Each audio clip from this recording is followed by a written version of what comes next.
সুপ্রিয় শিক্ষার্থী বন্ধুরা, শুভেচ্ছা জানাচ্ছি আজকের আরেকটি শিক্ষণীয় বিষয় নিয়ে আলোচনা করার জন্য।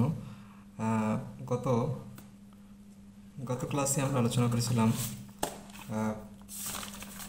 পদার্থের দৈর্ঘ্য প্রসারণ সহগ, ক্ষেত্র প্রসারণ সহগ এবং আয়তন প্রসারণ সহগ সম্পর্কে। আজকে আমরা নবম দশম শ্রেণীর পদার্থবিজ্ঞান ষষ্ঠ অধ্যায়ের তৃতীয় অংশে তরল পদার্থের প্রসারণ নিয়ে আলোচনা করব। গত ক্লাসে আমরা আলোচনা করেছিলাম কঠিন পদার্থের প্রসারণ। কঠিন পদার্থের তিন ধরনের প্রসারণ হয়: দৈর্ঘ্য প্রসারণ, ক্ষেত্র প্রসারণ এবং আয়তন প্রসারণ। আজকে আমরা আলোচনা করব তরল পদার্থের প্রসারণ। তরল পদার্থে সাধারণত আয়তন প্রসারণ হয় এবং এই প্রসারণটা একটু ভিন্নধর্মী। এখানে এবং পরবর্তীতে আমরা আলোচনা করব গ্যাসের প্রসারণ এবং পদার্থের অবস্থার পরিবর্তনে তাপের প্রভাব। এরপরে আপেক্ষিক তাপ ক্যালোরিমেট্রি মূলনীতি এবং এরপরে এর যে উদাহরণের অঙ্কগুলো। আমরা এই অধ্যায়ের আগেই বলেছিলাম, এই অধ্যায়ের যে টপিকগুলো, এটা তিনটি ভাগে আমরা ভাগ করছি। আজকে হচ্ছে যে এর লাস্ট ভাগ এবং খুব গুরুত্বপূর্ণ ভাগ, যেখান থেকে ম্যাক্সিমাম টাইমে গ এবং ঘ নম্বরের প্রশ্নগুলো আসে। তো শুরু করা যাক। আজকের প্রথম যে টপিক সেটা হচ্ছে তরল পদার্থের প্রসারণ। তরল পদার্থের প্রসারণের ক্ষেত্রে আমরা জানি যে কোনো পদার্থকে যদি তাপ দেওয়া হয়, সেক্ষেত্রে কঠিন পদার্থের তুলনায় তরল পদার্থের প্রসারণ দ্রুত হয়, আবার তরল পদার্থের তুলনায় গ্যাসীয় পদার্থের প্রসারণ সবচেয়ে বেশি হয়।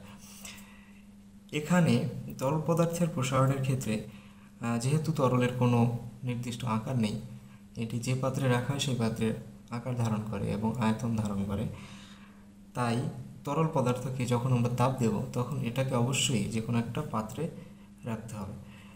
এখন তাপ দেওয়ার ক্ষেত্রে প্রথমে যেটা ঘটে সেটা হয় যে তাপ দেওয়ার ক্ষেত্রে প্রথমে যে পাত্রে তরল পদার্থ রাখা থাকে সেই পাত্রটার প্রসারণ হয়। এখানে আমি লিখছি, দেখেন, পাত্রের প্রসারণ প্রথমে এবং এখানে পানি নিয়েছি, সেই জন্য আমি পানি বা তরলের প্রসারণ পরে হয়। ঠিক আছে, তাহলে পাত্রের প্রসারণ হবে এবং পানির প্রসারণও হবে।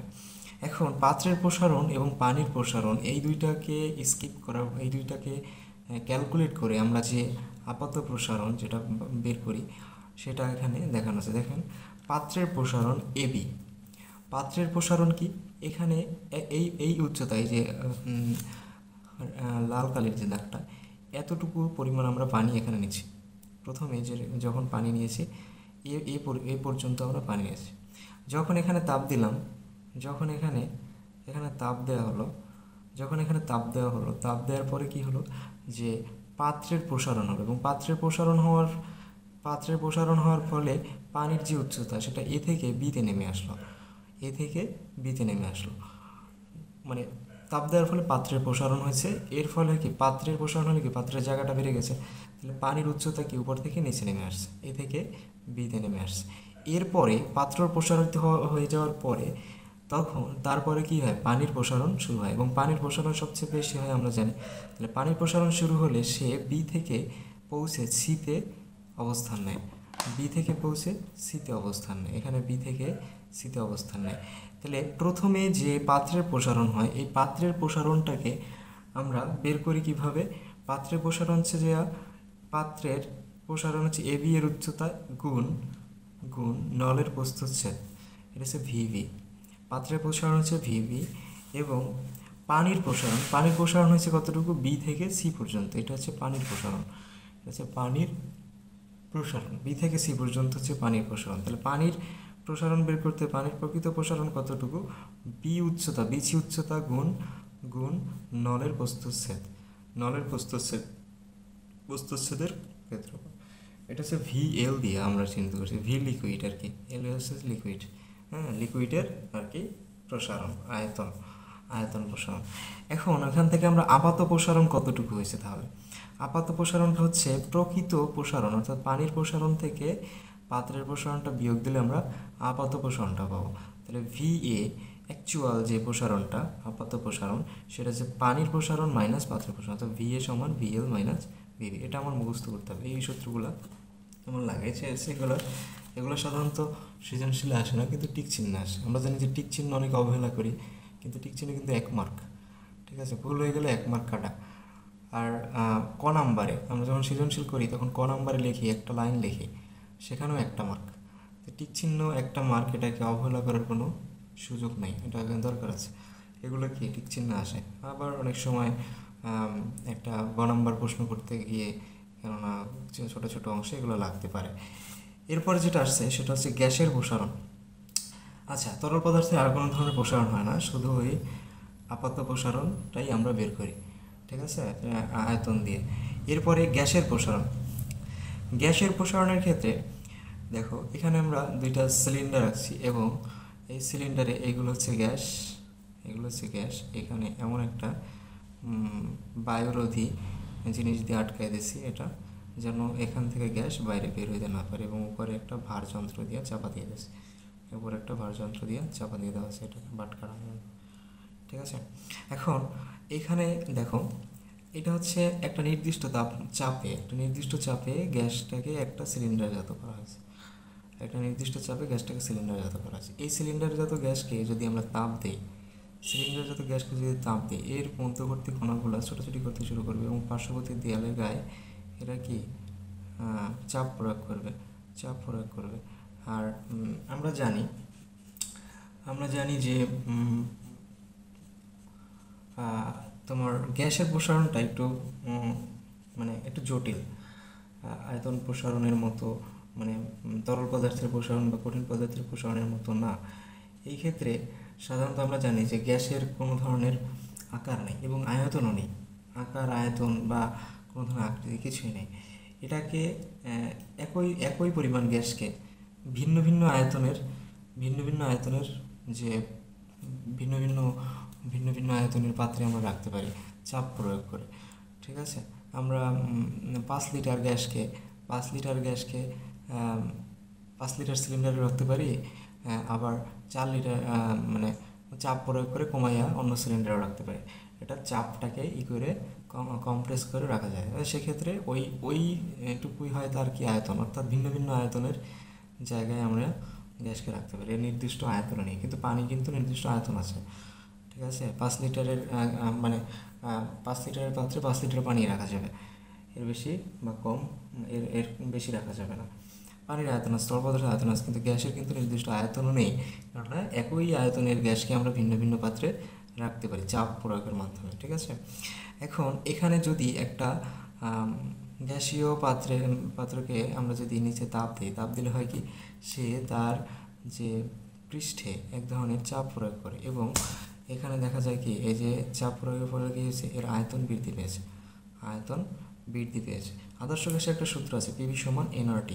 এখানে P হচ্ছে চাপ, V হচ্ছে আয়তন, N হচ্ছে গ্যাসের পরিমাণ, N হচ্ছে গ্যাসের পরিমাণ, এটা মোলে হিসাব করা হয়। আর হচ্ছে ধ্রুবক, আর T হচ্ছে তাপমাত্রা।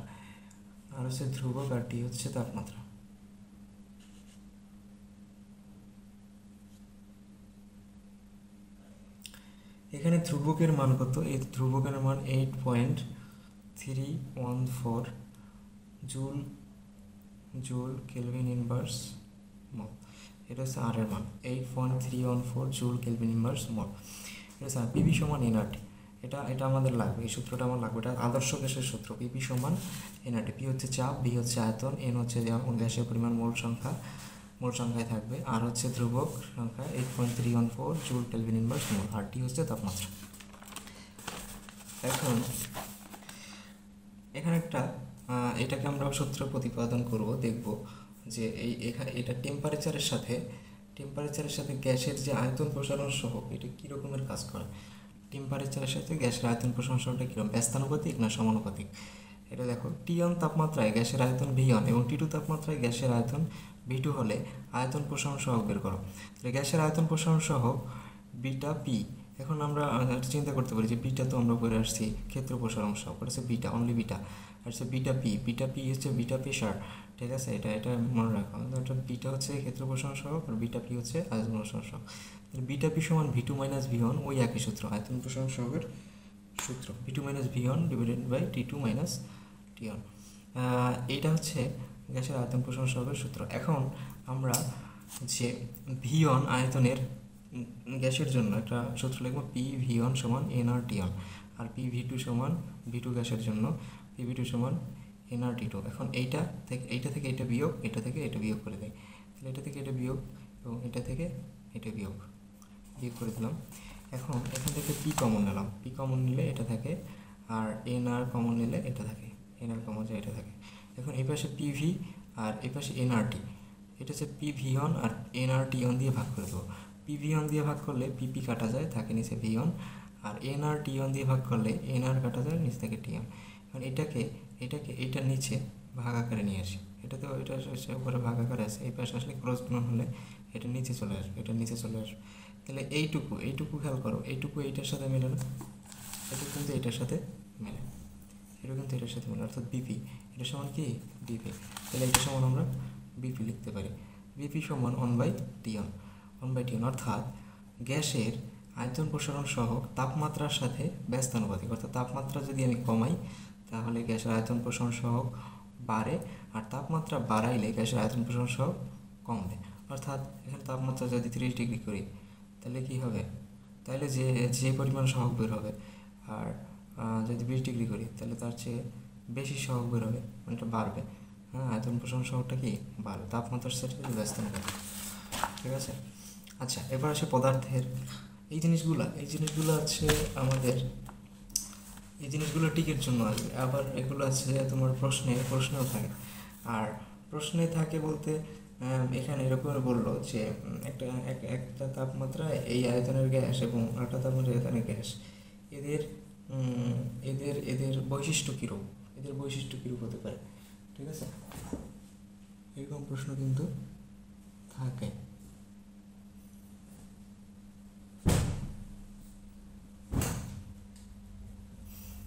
খেয়াল করো,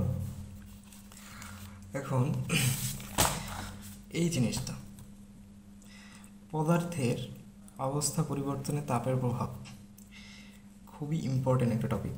পদার্থের অবস্থা পরিবর্তনে তাপের প্রভাব, অর্থাৎ পদার্থের অবস্থা কি গলনাঙ্ক, স্ফুটনাঙ্ক, তাই না, গলবে আবার বাষ্প হবে।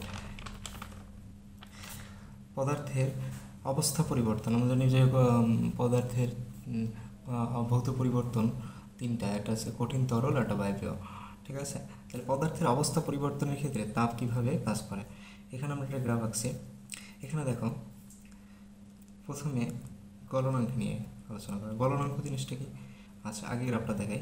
গ্রাফটা দেখা যায় এখানে -10 ডিগ্রি সেন্টিগ্রেড তাপমাত্রা, -10 ডিগ্রি সেন্টিগ্রেড তাপমাত্রা থেকে এ পর্যন্ত তাপমাত্রা বৃদ্ধি করা হয়েছে।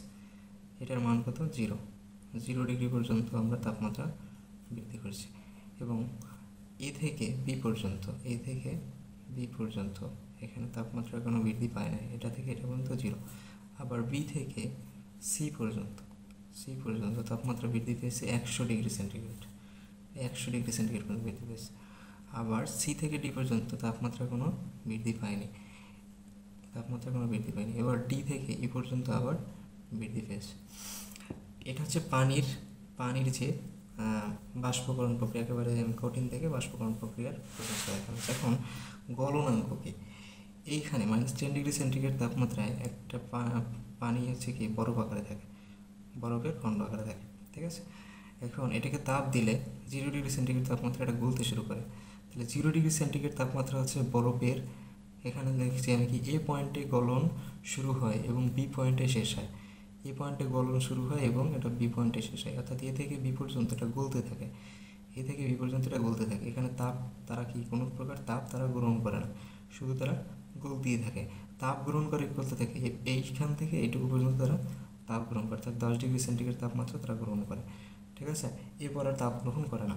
এখন এই গলনাঙ্ক জিনিসটা কি, স্বাভাবিক চাপে যে তাপমাত্রায় কঠিন পদার্থ তরলে পরিণত হয় তাকে ওই পদার্থের গলনাঙ্ক বলে। তাহলে স্বাভাবিক চাপে যে তাপমাত্রায় যতটুকু তাপমাত্রা প্রয়োজন, একটা পদার্থ গলতে যতটুকু তাপমাত্রা প্রয়োজন, তাকে ওই পদার্থের গলনাঙ্ক বলে, তাকে ওই পদার্থের গলনাঙ্ক বলে। এর বিপরীত ক্রিয়াকে বলে হিমাঙ্ক, অর্থাৎ এখানে তাপ কমাই যদি আমি আবার বরফ করি সেটাকে বলছে হিমাঙ্ক। তাপ বাড়াইয়া তরল করলাম, আবার তাপ কমাইয়া তরল কঠিন করলাম, এটাকে বলছে কি হিমাঙ্ক। এখন এ পয়েন্টে গলা শুরু করছে, তাহলে এ পয়েন্টে গলা শুরু করছে, এখানে তার কি গলনাঙ্ক, এবং বি পয়েন্টে শেষ হয়, তাহলে এ থেকে বি পর্যন্ত, এ হচ্ছে তার গলনাঙ্কের পয়েন্ট।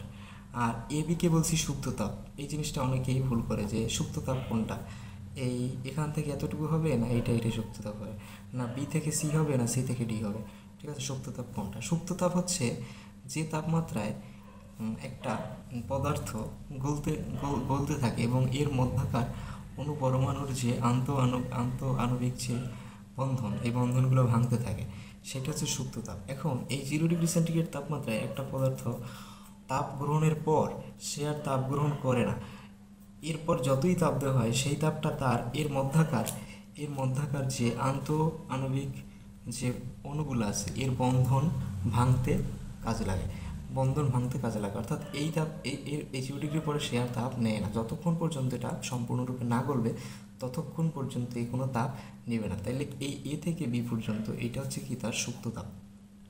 আবার সি থেকে ডি পর্যন্ত এটাও কি সুপ্ত তাপ, এটা হচ্ছে স্ফুটনাঙ্কের সুপ্ত তাপ। আর এটা হচ্ছে গলনাঙ্কের সুপ্ত তাপ, এটা হচ্ছে গলনাঙ্কের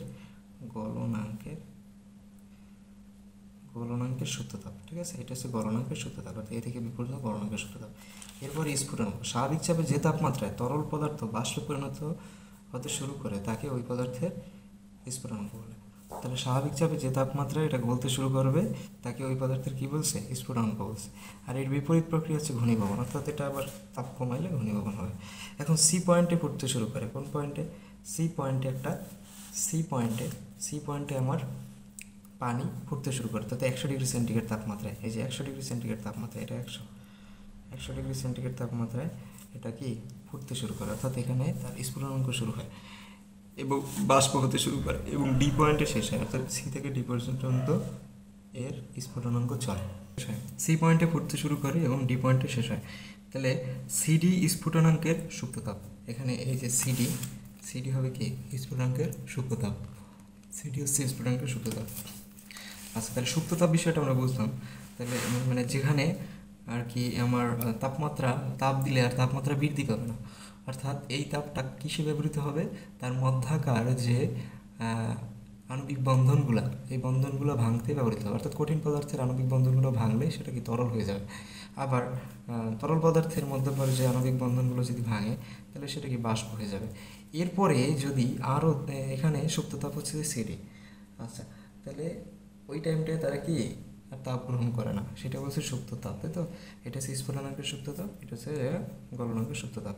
আচ্ছা, এরপরে যদি স্ফুটনাঙ্কে, এখানে তো স্ফুটনাঙ্ক শেষ, অর্থাৎ বাষ্প হওয়া শেষ, এরপর যদি আরও তাপ বাড়ানো হয় তাহলে এটা ইতে পৌঁছায়, তাই না। আমরা জানি যে পদার্থের 4টা অবস্থা, একটা হচ্ছে কঠিন, তরল, বায়বীয়, আর একটা হচ্ছে প্লাজমা। চতুর্থ অবস্থাটা এখানে আমাদের আলোচনার বিষয় না, তারপর লিখলাম যে পদার্থের 4টা অবস্থা হয় সাধারণত, ঠিক আছে। যদি অপশনে 3 না থাকে, 1, 2, 4, 5, তাহলে 4টা দেবো। কারণ প্লাজমা হচ্ছে যে পদার্থের একটা অবস্থা, এটা সাধারণত সূর্যে দেখা যায় প্লাজমা অবস্থাটা, অর্থাৎ এত পরিমাণ টেম্পারেচার এই গ্যাসটা থাকে যে এদের মধ্যাকার এই যে আন্তঃআণবিক যে পরমাণু বা অণুগুলোর মধ্যাকার যে ব্যবধানটা অনেক দূরত্বে থাকে, ঠিক আছে। এটা হচ্ছে প্লাজমা অবস্থা। আরও বাষ্পের পরে যদি আরও তাপ দেওয়া হয় তাহলে একটা প্লাজমা অবস্থায় পরিণত হয়, ঠিক আছে। আচ্ছা, আপেক্ষিক সুপ্ত তাপ, এখান থেকে প্রশ্ন আসেই, মোস্ট ইম্পর্টেন্ট একটা সূত্র, S=Q/m × T2 - T1। এখান থেকে এই সূত্র থেকে প্রশ্ন আসবেই, কনফার্ম। এখান থেকে যদি এই অধ্যায় দিয়ে যদি প্রশ্ন করে তাহলে এই সূত্র দিয়ে প্রশ্ন আসবে। আচ্ছা, দেখো আপেক্ষিক তাপ কাকে বলে, এই জ্ঞানমূলক প্রশ্নটাও খুব ইম্পর্টেন্ট। আপেক্ষিক তাপ কাকে বলে? 1 কেজি পরিমাণ পদার্থের তাপমাত্রা 1 কেলভিন বাড়াতে যে পরিমাণ তাপের প্রয়োজন তাকে আপেক্ষিক তাপ বলে। তাহলে 1 কেজি পরিমাণ পদার্থের তাপমাত্রা 1 কেলভিন বাড়াতে যে পরিমাণ তাপ প্রয়োজন তাকে আপেক্ষিক তাপ বলে। যেমন এম ভরের কোনো বস্তুর তাপমাত্রা টি থেকে যদি T2 তাপমাত্রায় নিতে হয় তাহলে কিউ পরিমাণ তাপের প্রয়োজন হয়, তাহলে আপেক্ষিক তাপ হবে কি এস। এসের সূত্র কি এস সমান Q by M into T two minus T one. এর একক হচ্ছে joule, KG inverse, kelvin inversion. Q by M into T two minus T one. এখানে এস হচ্ছে কি আপেক্ষিক তাপ, কিউ হচ্ছে যে তাপের প্রয়োজন অর্থাৎ গৃহীত তাপ অথবা বর্জিত তাপ, ঠিক আছে, অর্থাৎ গৃহীত তাপ বর্জিত তাপ, এটাকে হচ্ছে কিউ। আর এম হচ্ছে ভর, টি টু হচ্ছে যে মানে শেষ তাপ, আর টি ওয়ান হচ্ছে প্রাথমিক তাপ, আপেক্ষিক তাপ। এরপর আছে ক্যালোরিমিতি নীতি, ক্যালোরিমিতির মূলনীতি। ক্যালোরিমিতির মূলনীতিটা এটা বোঝার একটা বিষয়। দেখো এটা খুবই সিম্পল। মনে করো এক বালতি পানি, এর ভিতরে তুমি একটা গরম লোহার গোলক ফেলে দিলা। পানির টেম্পারেচার 10 ডিগ্রি সেন্টিগ্রেড, আর লোহার যে গোলক তার টেম্পারেচার 90 ডিগ্রি সেন্টিগ্রেড। তুমি যদি একটা লোহার গোলক পানির ভিতরে ফেলে দাও, তাহলে কিছুক্ষণ পর হবে কি যে ওই যে সাথে সাথে কি পানিও সেই লোহা থেকে কী করবে, লোহার গোলক থেকে কী করবে, যে লোহার গোলক থেকে তোমার তাপ গ্রহণ করা শুরু করবে এবং পানিটা গরম হতে থাকবে। তাহলে একটা সময় হবে কি লোহার গোলক এবং পানির যে টেম্পারেচার, এই দুইটা টেম্পারেচার কি এক হয়ে যাবে, কিন্তু এই টেম্পারেচারটা কিন্তু বাইরে যাবে না। যদি মানে আদর্শভাবে চিন্তা করি যে বাইরে আমি কোনো জায়গায় এই টেম্পারেচারটা আমি লুজ হইল না, তাইলে কী হবে যে এই টেম্পারেচার, টোটাল টেম্পারেচারটা এটার ভিতরেই কিন্তু আছে, অর্থাৎ পানির টেম্পারেচার এবং লোহার গোলকের টেম্পারেচার সবটা এটার ভিতরেই আছে। তাহলে বলা যায় কি যে তোমার কোনো শীতল বস্তুর গৃহীত তাপ এবং গরম বস্তুর বর্জিত তাপ বা ত্যাগকৃত তাপ, এই দুইটার যোগফল হিসাবে আমরা যেটা পাই সেটা হচ্ছে তোমার ক্যালোরিমিতির মানে এই দুইটা তোমার সমান, ঠিক আছে। এই পরবর্তীতে যেটা পাওয়া যায় যে মোট পরিমাণ, তার সাথে এই তাপমাত্রা, এই যে শীতল বস্তুর গৃহীত তাপ এবং গরম বস্তুর ত্যাগকৃত তাপ, এই দুইটার যোগফল হচ্ছে যে তোমার এই দুইটা তাপমাত্রার যোগফল। এটা দেখো 10 ডিগ্রি যোগ 90 ডিগ্রি সমান 100 ডিগ্রি সেন্টিগ্রেড। এখন এখানে আমি আলাদা আলাদা লিখছি, দেখো এটার তাপমাত্রা 50, এটার তাপমাত্রা 50, অর্থাৎ দুইটার তাপমাত্রা একই হয়ে যাবে, দুইটার তাপমাত্রা সেম হয়ে যাবে। এটার তাপমাত্রা 50, এটার তাপমাত্রা 50, মানে দুইটার তাপমাত্রা সেম হয়ে যাবে এবং মোট তাপমাত্রা এটার ভিতরেই আছে, 50 50 কত 100, মোট তাপমাত্রা এটার ভিতরেই আছে। যখন দেখো এখানে সংজ্ঞাটা পড়লে একটু ক্লিয়ার হবে, যখন একটি বস্তু থেকে তাপ সরানো হয় এবং তা আরেক বস্তু দ্বারা গ্রহণ করা হয়, তাহলে যখন একটি বস্তু থেকে তাপ সরানো হয়, অবশ্যই যেটা উত্তপ্ত বস্তু সেখান থেকে তাপ সরানো হবে এবং তা আরেক বস্তু গ্রহণ করে, তখন তার মোট পরিমাণ অপরিবর্তিত থাকে। তাহলে যে তাপ ত্যাগ করবে এবং যে তাপ গ্রহণ করবে তার মোট পরিমাণ অপরিবর্তিত থাকবে। মোট পরিমাণ কত 100 হয়েছে, দেখো 10 যোগ 90 সমান 100। এটাকে বুঝাইলাম আর কি, এটা কোনো না, এটা বোঝানোর জন্য বলে। এরপরে কি, অর্থাৎ উত্তপ্ত বস্তুর ত্যাগকৃত তাপ আর শীতল বস্তুর গৃহীত তাপ সমান হয়ে যাবে। এই দুইটা সমান হয়ে যাবে, উত্তপ্ত বস্তুর ত্যাগকৃত তাপ এবং গৃহীত বস্তুর গ্রহণকৃত তাপ তখন কী হয়ে যাবে, সমান হয়ে যাবে। উত্তপ্ত বস্তুর ত্যাগকৃত তাপ সমান শীতল বস্তুর গৃহীত তাপ, অর্থাৎ তাপ হ্রাস আর তাপ বৃদ্ধি। তাপ বৃদ্ধি হয় কার, যেটা শীতল বস্তু তার তাপ বৃদ্ধি হয়, তাপ হ্রাস হয় কার, যেটা গরম বস্তু তার তাপ হ্রাস হয়। এখন এখানে M1S1 into T1 minus T আর M2S2 T মাইনাস T1, এখন এইটা কি, কোনটা কি, এটা তো বেশ জানতে হবে, তাই না। M1 ধরলাম প্রথম বস্তুর ভর আর M2 হচ্ছে দ্বিতীয় বস্তুর ভর, অর্থাৎ M1 ধরলাম গোলকের ভর আর M2 হচ্ছে যে তোমার পানির ভর, ঠিক আছে। এই যে M হচ্ছে ভর, বস্তুর ভর, আর H হচ্ছে আপেক্ষিক তাপ। ধরো H1 হচ্ছে যে গোলকের আপেক্ষিক তাপ, H2 হচ্ছে পানির আপেক্ষিক তাপ, আর T এইটা হচ্ছে প্রাথমিক তাপ, T1 আর T2 এটা হচ্ছে প্রাথমিক তাপ। অর্থাৎ দুইটা মিক্স হওয়ার আগে এই পানি আর গোলক মিক্স হওয়ার আগে তাদের যে প্রাথমিক তাপ হচ্ছে T1, এটা হচ্ছে গোলকের T1 আর এটা হচ্ছে পানির T2, ঠিক আছে। আর টি হচ্ছে সমাপতিত তাপ, অর্থাৎ কি মানে প্রাপ্ত তাপ, এখান থেকে সর্বশেষ যে তাপটা সেটা কি দুইটার কি সমান হয়ে যাবে না, দুইটার তাপ তো সমান হয়ে যাবে। তাহলে সেই সমাপতিত তাপটা হচ্ছে টি এখানে। তাহলে সূত্র কি T1 মাইনাস টি আর T minus T2, T1 minus T into T minus T2। এখান থেকে আমরা এই সূত্রটা থেকে আমরা এখন অঙ্ক করব, দেখি অঙ্কটা কীরকম। দেখো 30 ডিগ্রি সেন্টিগ্রেড তাপমাত্রায় 1 লিটার পানিতে 100 গ্রাম ওজনের বরফ ছেড়ে দেওয়া হলো। 30°C তাপমাত্রায় 1 লিটার পানিতে 100 গ্রাম ওজনের একটি বরফ ছেড়ে দেওয়া হলো। পুরো বরফ গলে যাবার পর মোট পানির তাপমাত্রা কত হবে? মোট পানির তাপমাত্রা, তাহলে বরফের তাপমাত্রা কম, পানির তাপমাত্রা বেশি, তাহলে দুইটা যদি রাখা হয় তাহলে মোট তাপমাত্রা কত হবে? এখানে বরফের সুপ্ত তাপ দেওয়া আছে। এখন এটা কিন্তু একটু আচ্ছা, এইটা করার আগে একটা সহজতা করে আসে, তারপরে এটা করে। দেখো, 120°C তাপমাত্রা উত্তপ্ত 10 গ্রাম ওজনের এক টুকরো লোহা পানির পাত্রে রাখা 30°C তাপমাত্রায় 1 কেজি পানিতে ছেড়ে দেওয়া হলো। তাহলে 10 গ্রাম ওজনের লোহার টুকরা যেটা 120°C তাপমাত্রা আছে, সেটা কি করা হলো? 1 কেজি ওজনের 30°C তাপমাত্রা যে পানির মধ্যে ছেড়ে দেওয়া হলো। পানির তাপমাত্রা কত হবে? পরবর্তীতে এই দুইটা মিলে পানির তাপমাত্রা কত হবে? মানে পরবর্তীতে টেম্পারেচার টি। ঠিক আছে, এটা প্রথম T1 আছে, এটা কি T2, আর এটা কি M1, আর এটা কি M2। ঠিক আছে, M1 আর M2। আচ্ছা, তাহলে আমরা এগুলো বের করে নিই। T1 হচ্ছে 120, T2 হচ্ছে 30, এই যে T2 হচ্ছে 30, আর M1 কত? M1 হচ্ছে 10 গ্রাম, এটাকে কেজি করে নিচ্ছি, 0.01 কেজি। আর M2 কত? 1 কেজি। আর লোহার আপেক্ষিক তাপ কত? লোহার আপেক্ষিক তাপ এটা তোমার যদি দেওয়া থাকে তাহলে তো ভালো, এটা না দেওয়া থাকলে আরও ভালো। ঠিক আছে, এটা দেওয়া থাকবে, এটা সাধারণত দেওয়া থাকে, ভয় পাওয়ার কিছু নেই, এটা দেওয়া থাকবে। লোহার আপেক্ষিক তাপ কত? লোহার আপেক্ষিক তাপ হচ্ছে 0.4 × 10⁻³ আর পানির আপেক্ষিক তাপ 4.2 × 10⁻³ পানি বা বরফ বলো, সবগুলোর আপেক্ষিক তাপ 4.2 × 10⁻³ এখন পানির আপেক্ষিক তাপ, এটা লোহার আপেক্ষিক। আমরা সূত্র জানি কি? এটা M1S1 T1 - T, M2S2 T - T2। তাহলে এখান থেকে T এর বারটা আবার বের করবো। T সমান এটা লেখা যায়, T সমান আছে T1 M1S1 plus T2 M2S2 divided by M1S1 plus M2S2, এটা হচ্ছে সূত্র।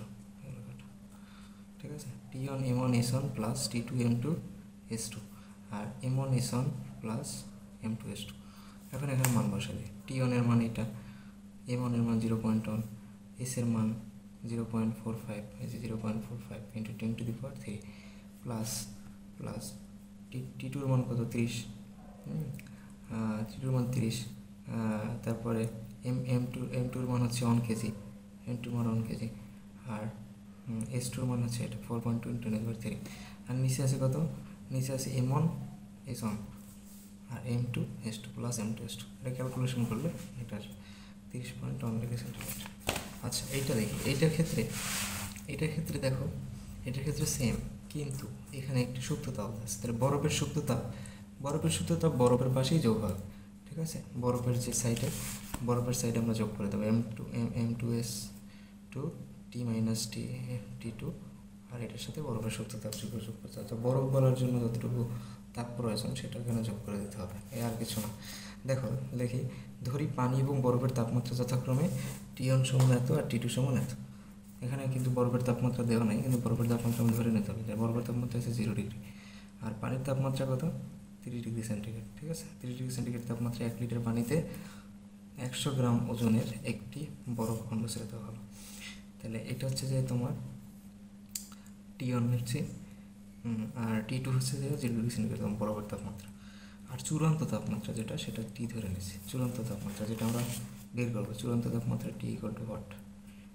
পানির ভর M1 সমান 1 লিটার বা 1 কেজি, আর বরফের ভর M2 সমান কত? এটা হচ্ছে M2। বরফের ভর M2 সমান কত? 10 গ্রাম, 100 গ্রাম বা 0.1 কেজি। এখন পানির যে আপেক্ষিক তাপ, এটাতেও আছে 4.2। এখন এখানে বরফ আর পানি দুটোর আপেক্ষিক তাপ কিন্তু একই। ঠিক আছে, বরফ আর পানি দুটোর আপেক্ষিক তাপ একই। এই একটা দিয়ে আমরা দুইটা কাজ করবো, যে M1S1 M2S2 করি না, এখানে S1 আর S2 না, এই S দুইটার ক্ষেত্রে প্রযোজ্য হবে। আর সুপ্ত তাপ L দেওয়া আছে, এখানে বরফের সুপ্ত তাপ L দেওয়া আছে। বরফের সুপ্ত তাপ L দেওয়া আছে কেন? কারণ বরফ গলার জন্য প্রয়োজনীয় একটা তাপের দরকার। ঠিক আছে, বরফ তো গলতে হবে, তাই না? তারপর তো তার টেম্পারেচারটা মিক্স হবে। তাহলে বরফ গলার জন্য যে তাপটা, সেটা হচ্ছে M2L। M2 হচ্ছে যে বরফের ভর, আর L হচ্ছে সুপ্ত তাপ। এখন আমরা জানি কি M1S1 T1 - T আর M2S2 T মাইনাস T1। কিন্তু এখানে দেখো, এখানে হচ্ছে যে এস কি, এস হচ্ছে এটা পানি, এটাও বরফ, এটা পানি, এটা বরফ, তাই না? তাহলে দুটোর সুপ্ত তাপ সেম, M1S আর M2S, ঠিক আছে? আর এখানে বরফের ক্ষেত্রে আমার বরফ ভাঙার জন্য যে প্রয়োজনীয় সুপ্ত তাপের সাথে এটা যোগ হয়ে যাবে এখানে, ঠিক আছে? এবার T1 এর মান 3 ডিগ্রি আর T2 মান 0 ডিগ্রি, ঠিক আছে? আর এখানে T সমান এটা দেওয়া সমান, এটা লেখা যায় কি তোমার T1 M1S minus M2L divided by M1 plus M2 into S। এটাকে এখান থেকে এটা ক্যালকুলেশন করে এটা লেখা যায়, ঠিক আছে? এবার এখানে মান বসায় দাও, মান বসায় দিলে 30, এম এর মান এটা, M1 এর মান কত? 1 কেজি, M1 এর মান 1 কেজি, আর S এর মান 4.20 × 10⁻³ ঠিক আছে? মাইনাস 0.1 হচ্ছে M2 এর মান, M2 এর মান 0.1 ইন্টু 33 হচ্ছে যে L এর মান, এই যে L এর মান 33 কেজি। আর নিচে আছে কি, নিচে আছে যে M1 plus M2 into S, তাহলে M1 এর মান হচ্ছে 1 কেজি, M2 এর মান 0.1 কেজি, আর S হচ্ছে এটা ক্যালকুলেশন করলে 20 ডিগ্রি সেন্টিগ্রেড। তাহলে আমার চূড়ান্ত তাপমাত্রা কত? 20 ডিগ্রি সেন্টিগ্রেড।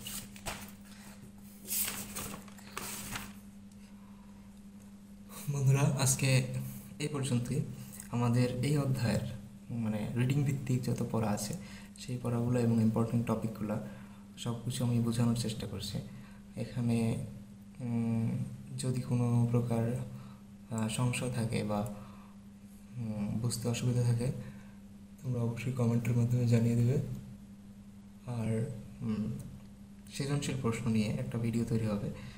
যদি তোমরা সৃজনশীল প্রশ্নের ভিডিও চাও তাহলে কমেন্টের মধ্যে অবশ্যই জানাবে। আমি সৃজনশীল প্রশ্নগুলো একটা ভিডিওর মাধ্যমে নেওয়ার চেষ্টা করব।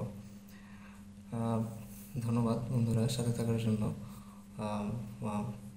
ভিডিওটা যদি কোনোভাবে তোমাদের হেল্প করে থাকে তাহলে সাবস্ক্রাইব করে পাশে থাকার চেষ্টা করবে।